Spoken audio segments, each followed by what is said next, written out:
This episode is, where did magic in the Palladium system go wrong?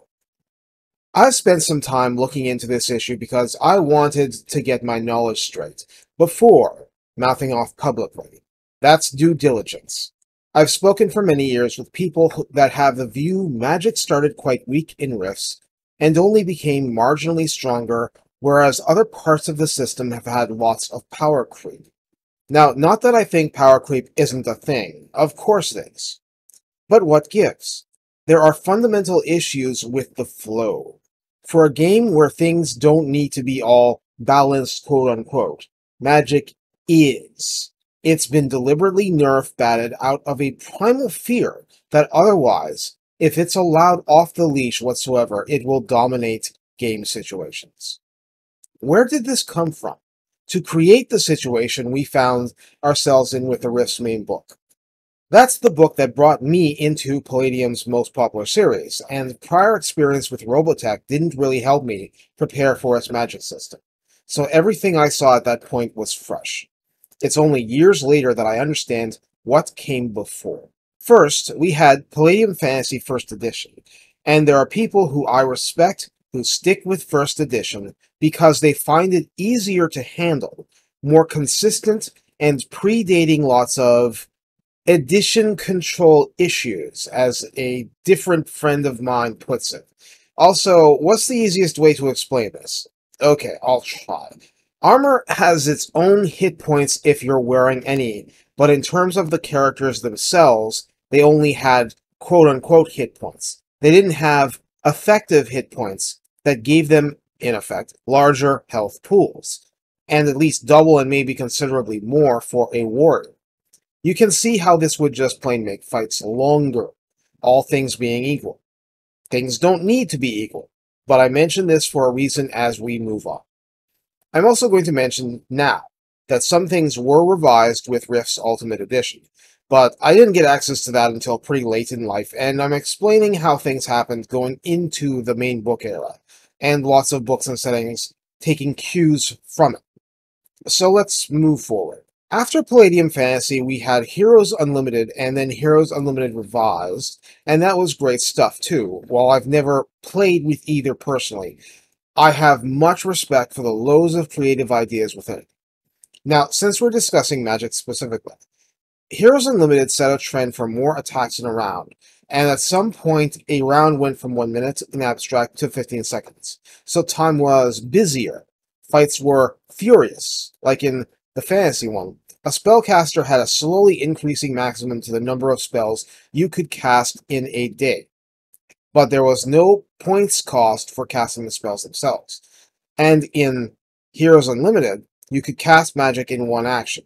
It even explicitly states you can mix and match with physical attacks. These were incantations that could be cast pretty fast, or else rituals that take longer but which have good, specialized uses and tend to be powerful. A wizened high-level wizard could cast 5 or even 6 spells in a melee round. And then Kevin of Palladium essentially said, never again. Now, in one sense, I understand the feelings going into having a radically different process for beyond the supernatural. What, for the Arcanist, were essentially magic points served as a points budget for true psychics, or people burning up their potential for skills and such to buy, quote-unquote, their powers. Fantasy could accommodate different classes, but there was only one path for magic here in BTS. Essentially, a very knowledgeable generalist who may or may not have the power to actually use the spells, barring special circumstances, or off-camera stuff that depends on a sympathetic game master who understood that they got too little points. But still, it's a great setup. It's also a setting where if fancy powers aren't going to cut it, you can often or usually resort to guns once you've flushed out the supernatural bad guys. Bloody combat isn't exactly rare in the long run. It's a shadow war. That's the idea. So yeah, no more of this casting more than 2 spells in a melee ever. And now it was not even possible to do that much except with the lowliest and least powerful spells, but people still feel like magic had punch in that game. I judge this to be for a couple of reasons. First, even though monsters tended to have a lot of toughness, even compared to Fantasy 2nd Edition, which brought a lot of these later concepts back into the fantasy settings, like effective hit points for ordinary adventuring characters. You still had a few spells that could do significant damage, and one gave you 3 lightning bolts to work with, each of which did more damage than a Desert Eagle firing a single bullet. You had to use them or lose them, which implies that even in this system, you might be limited to casting only one such spell in a melee, but your initiative roll would let you cast it at the start. Then you could use the other attacks. Of course, even that was too much and was beaten down so that spells either took 2 attacks or were talked down as taking 7-ish seconds, no matter how the number of attacks broke down. And let me just state it this way. Some games allow for a fine division of time. Palladium is not one of them. So this became a sore thumb clashing with the rest of the system. Here's the bottom line. Against supernaturals running on their own rules, you'd have one thing, but try this with a human being, it'd be like someone slowly drawing a revolver in the Wild West against a gunslinger. Hero or villain doesn't really matter for all purposes. What's likely to happen? Something like this. You get punched in the nose, breaking your nose, getting blood into your vision, and making it impossible to concentrate. The gunslinger takes the gun away from you before you can even get your finger around the trigger.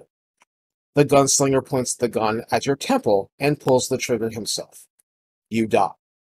That's the sort of thing that happens when you try to take 3 actions to do something that ought to only be attempted using 1. If you can't do it in 1, you shouldn't be trying it. I'm explaining this now so we don't have any confusion about it later. Without getting into shifts in rulemaking through different versions, the gist is this. Magic cannot be cast while quote-unquote engaged in combat. If you try to cast it quote-unquote during combat, you have to remain unengaged somehow, which means that you are completely dependent on your friends, or if you don't have friends, on the minions, dupes, meat shields, what have you, hoping that whatever you paid them will keep them in line long enough. And then, at the end of this process, the very end, you might pull off a spell, and then things might look up.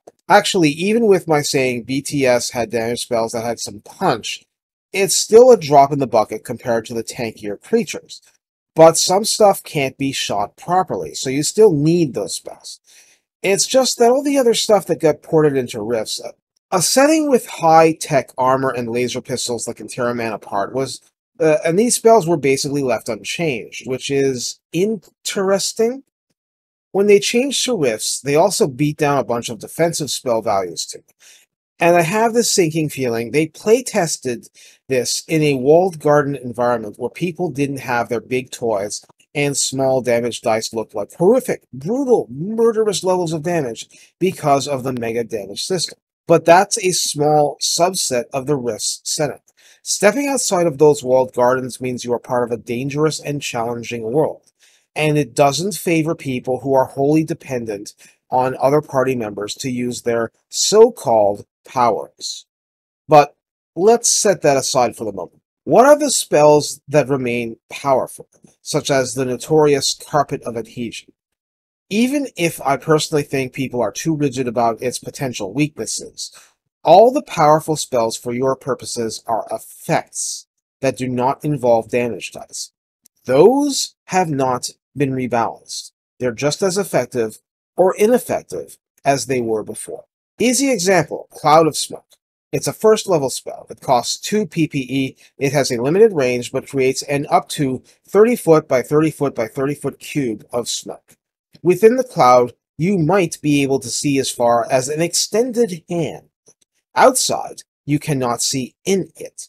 Inside, you cannot see out of it. That longbowman 200 feet away cannot see you, and you cannot see him. There is no saving throw.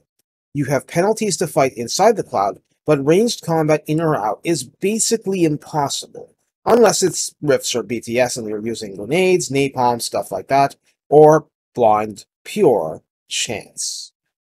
In the right situation, that basic spell can be astonishingly powerful as a defensive and disruptive tool.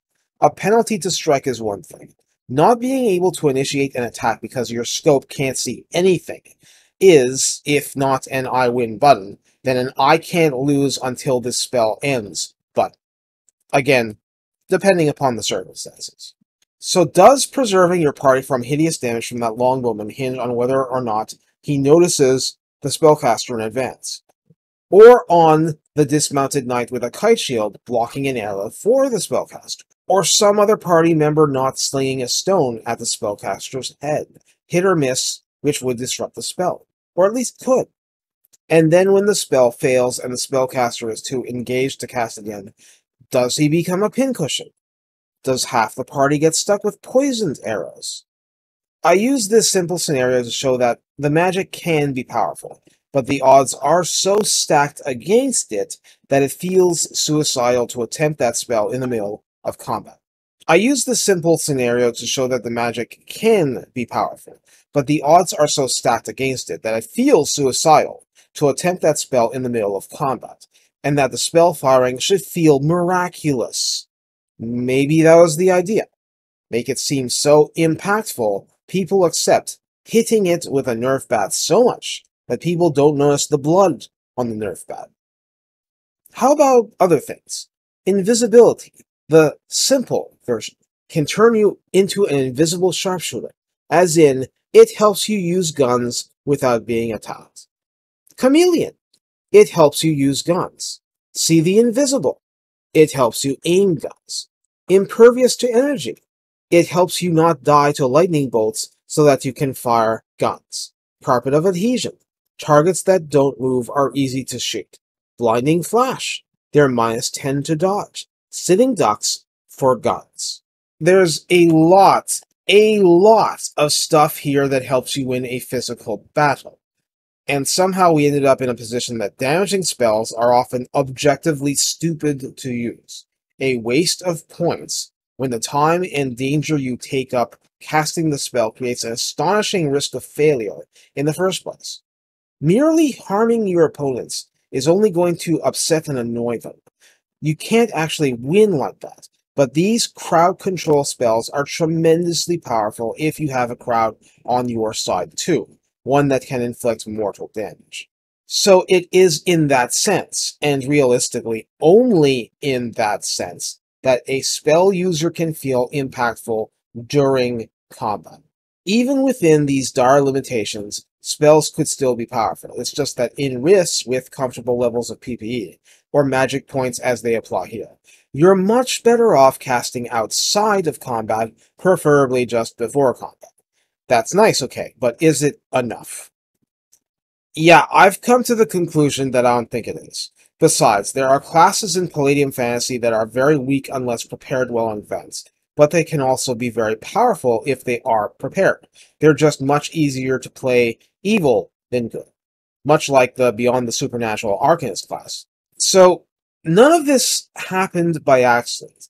In a game where things don't need to be balanced, or so we are told, magic is balanced. Balanced downward. And what is really our justification for mages using magic in this situation? That's another thing, and I'll use a comment taken from a forum because it's a briefer version of the longer stuff you'd find in the Book of Magic. To wit, quote, "It shouldn't be. Magic was never meant to be equal to technology-based weapons either.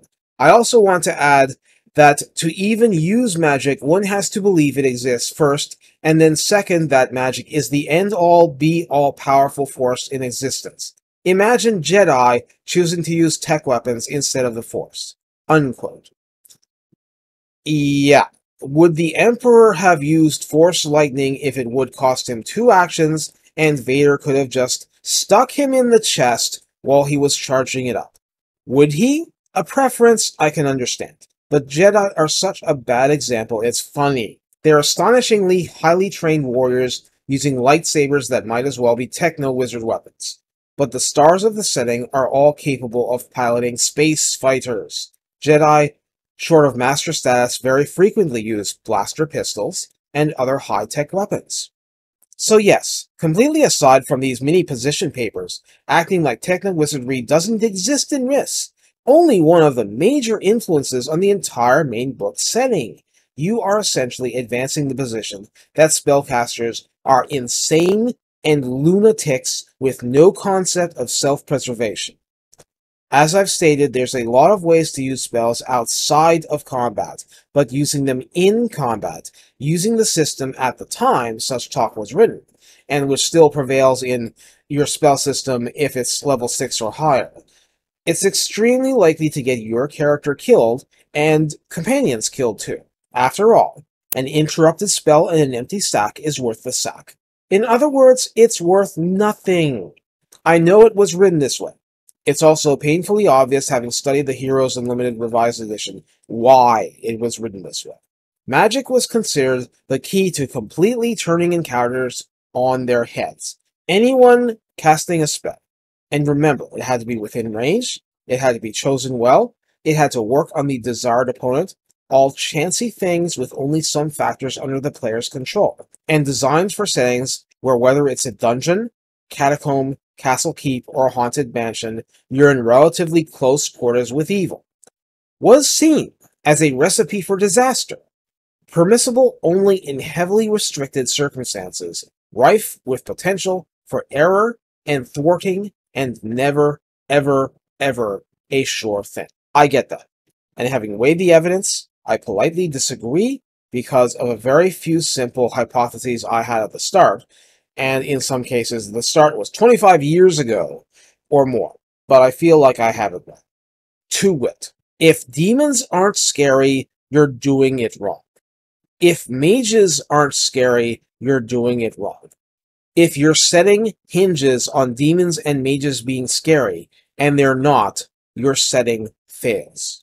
Even more than Palladium fantasy, Beyond the Supernatural is extremely dependent on the supernatural being scary. And even here, it's thin. The spellcasting demons that are supposed to be more dangerous are always invariably less, unless they have dramatic physical powers they can fall back on. Rifts, however, is even more radical with magic everywhere and demons dominating much of the world. That doesn't mean they're high in density, it just means that they tend to be the apex predators, or near enough to the apex that you are right to fear them. So if demons in rifts aren't scary, not just for being demons but for their magic, the setting fails. If mages in rifts aren't scary, except in their own deluded lunatic minds, the setting fails. Or if it doesn't fail, then it's balanced, quote-unquote, solely to keep them down and make sure that the coalition can kick their butts without even superiority of numbers, which it has, and superiority of technology, which it also has. Like with my exposition of issues with simultaneous strike, which I absolutely think has a place, you just need to be smart and nuanced about it and not be led around by the nose, because picking a shootout with a glitter boy should be stupid too. Yes, I've thought of fixes, but they're much, much less important than to identify the problem in the first place. Just like a weapon, no matter how powerful, it is useless unless you hit. A spell, no matter how cool, is useless unless you can actually cast it without being kicked to the ground, because the number of actions required is far, far, far more punitive than the PPE cost, which itself was instituted as a limitation to replace the number of spells per day. Because with that system, if you could withstand the amount of time required, you could cast only spells of legend that day, provided you knew them. It's therefore my opinion we need a little bit less of magic being balanced into the ground. Because while I respect Palladium magic for being different, it's also balanced so far toward assisting with physical combat that it doesn't feel like magic anymore. I'm going to use one last example just to illustrate the damage figuratively, as well as literally. Remember Cold Lightning? In Rifts, it's almost impossible to dodge, but you only do 1d6 mega damage, 1 to 6 points of damage per level of experience. Leveling starts slow and gets slower in the system. If you're dealing with people not wearing body armor, even a first-level spellcaster could zap someone to death instantly. So what? Everyone, it's a dangerous, awful world in Rifts. Not only can extraordinary things kill a normal person, so can a simple, ancient 9mm pistol. It might take a few bullets, but it will kill a person. A pineapple grenade can blow you to pieces, let alone a modern high-tech one. A troll punching you in the face can kill you really nicely. It gets really stupid when people took this spell and fed it back into Heroes Unlimited, 2nd edition, in its new form. People could be walking around with 200 structural damage capacity points without even wearing armor, just spandex. So what's 1 to 6 damage going to do, aside from annoy them? What's 3 to 18 going to do at 3rd level of experience? Yes, even speed heroes might have difficulty dodging, but that's your 1 spell per melee depending on the system. It's a joke. On the other hand, Carpet of Adhesion that speed hero to asphalt, and then everybody can shoot him. I know a certain kind of person finds that version much preferable, but it doesn't feel like magic enough for a lot of people. And having weighed a great deal of evidence, I consider myself one of them. So, I don't like to talk about fixing, quote-unquote, because that's an abstract concept. No game is perfect. Not even once I've meddled. Even I'm not that good. Rather, I tweak, I tinker, I make mechanics go smoother, and then I can deal with balance in terms of damage and points and the like, but that's best saved for another episode. Besides, I haven't even touched one of the good things about Palladium's magic system because it's hard for game masters to account for and often gets left behind. Ley lines and points of power. Just keep in mind that I think even Rift's main book magic can be good enough for its time and scale, if you give it a bit of leash and room to breathe. And also, techno-wizardry actually does rock, and it was part of the original concept of magic users and Rifts. So why people should use only spell magic is utterly beyond me. You sold me on that setting, Palladium. They're magical scientists, or magical scholars, or magical engineers. Those are good things. But this has gone on long enough, and for now, I wish you adieu. Take care, have fun.